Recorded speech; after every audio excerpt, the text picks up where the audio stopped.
তিন মেয়াদের মুক্তিযোদ্ধা বিষয়ক মন্ত্রী আ.ক.ম মোজাম্মেল হকের বিরুদ্ধে ভুয়া সনদ বাণিজ্য করার অভিযোগ উঠে এসেছে।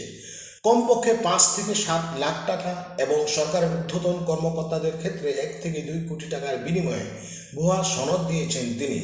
এভাবে তিনি প্রায় ২৫,০০০ ভুয়া সনদ বিক্রি করে হাজার হাজার কোটি টাকা নিজের পকেটে ঢুকিয়েছেন।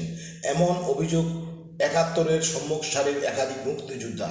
তাদের মধ্যে শুধু ভুয়া সনদ বিক্রি করেই ক্ষান্ত হননি, মুক্তিযোদ্ধার তালিকা ট্যাম্পারিং করে সনদ নিয়েছেন তিনি নিজেও।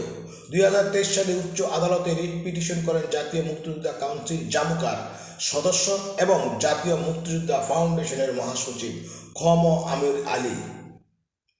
মামলার নম্বর ১৫,১৪২। রিট মামলায় মোজাম্মেল হক সহ মোট ৭ জনকে আসামি করা হয়েছিল।